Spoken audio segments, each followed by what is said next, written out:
students, welcome to class 12th. Okay, let's continue our topic. Chapter number 6.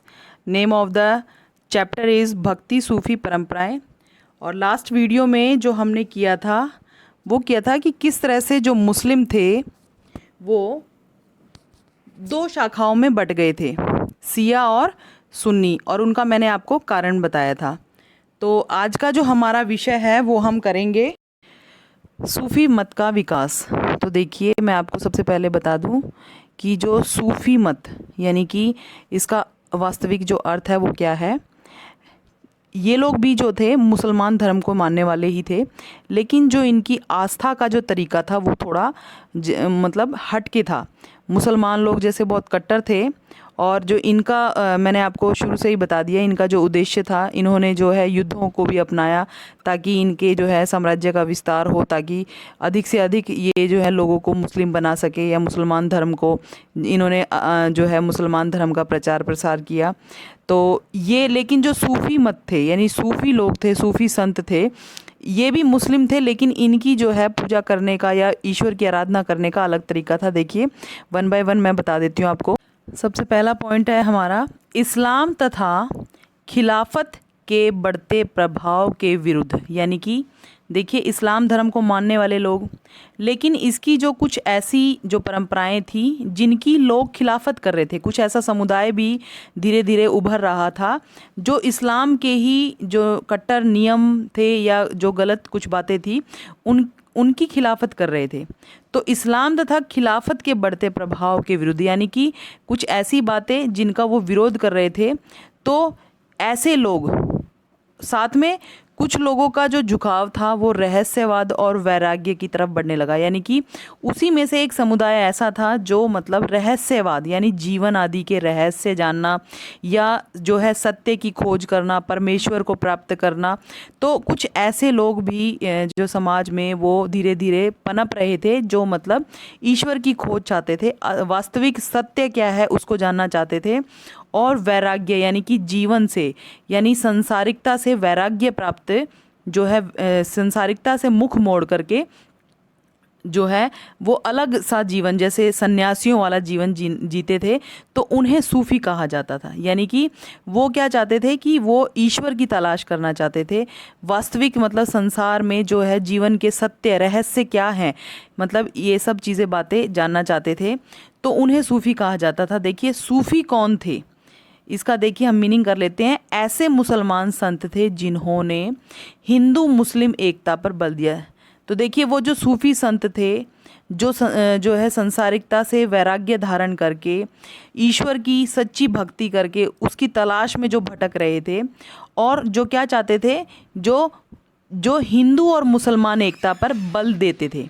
यानी कि उनके लिए कोई भी जो है बैरी नहीं था. संसार में जो भी मनुष्य था वो सभी आपस में मतलब ईश्वर की संतान मानते थे उन्हें, और साधारण जीवन अपनाना.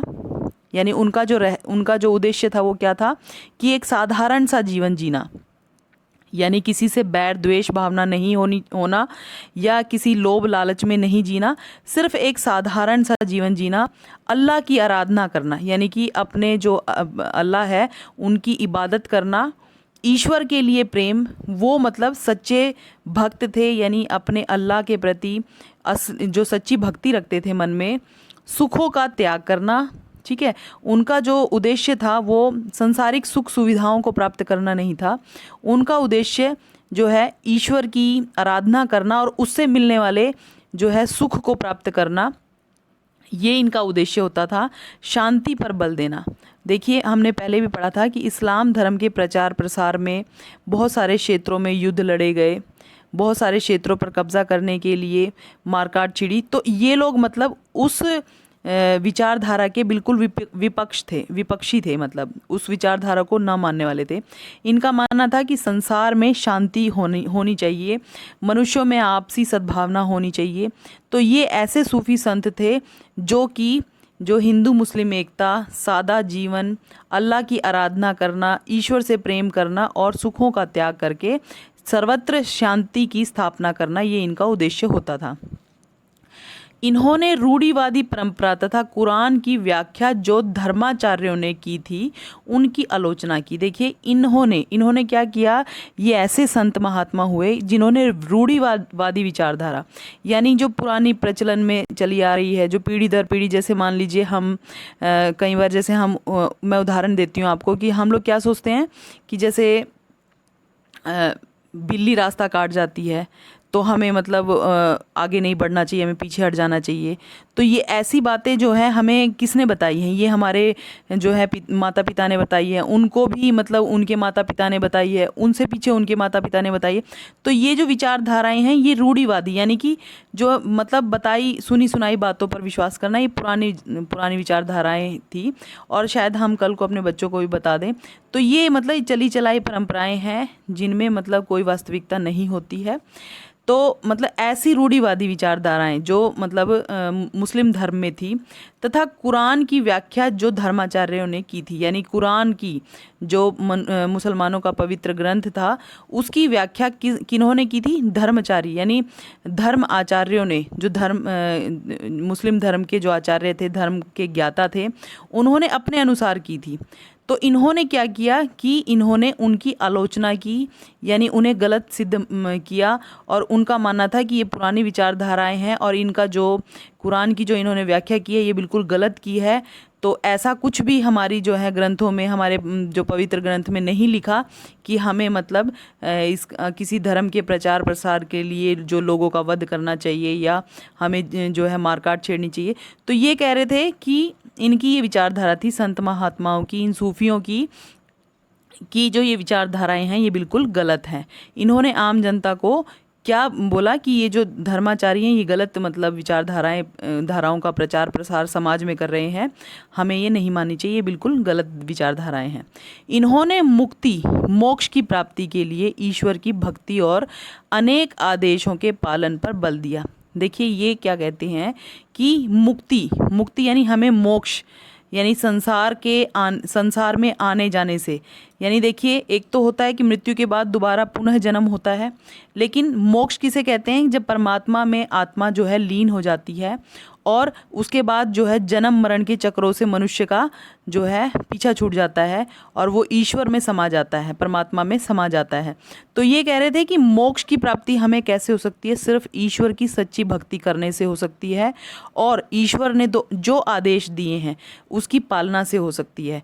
इन्होंने कुरान की जो व्याख्या है अपने निजी अनुभवों के आधार पे जो है की थी, यानी कि इन्होंने निजी अनुभव, देखिए ये सूफी थे, संत थे, इन्होंने ईश्वर की सच्ची भक्ति की थी और जो भक्ति के मार्ग में जो इन्हें अनुभव हुआ उन्होंने उसके आधार पर जो है कुरान शरीफ की जो है व्याख्या की थी।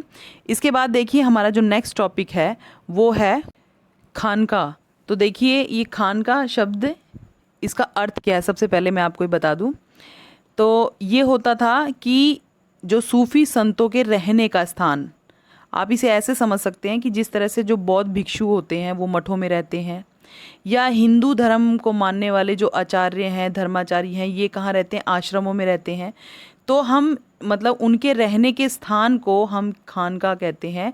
ये देखिए खानका में क्या होता था, सूफ़ी संत रहते थे, ये उनका जो है निवास स्थान होता था, यहाँ पर उनका जो है रहन सहन होता था, ये इनका जो है निवास स्थान जो है कहलाया। इनका नियंत्रण शेख, पीर, मुर्शिद के हाथों में होता था। तो देखिए मैं आपको बता दूं, मुर्शिद यहाँ पे देखिए शेख, पीर, शेख क्या कहलाए, जो वहाँ पर जो इनके जो बड़े जैसे गुरु होते थे इनके मुसलमान धर्म को मानने वाले लोग, पीर हुए, मुर्शिद यानी जो उनके शिष्य अनुयायी हुए, ये यानी कि इनका जो रख रखाव था इन खानगाहों का ये इनके हाथ में होता था, यानी कि ये सारे इस स्थान के रख रखाव का जिम्मा जो है इनके ऊपर होता था।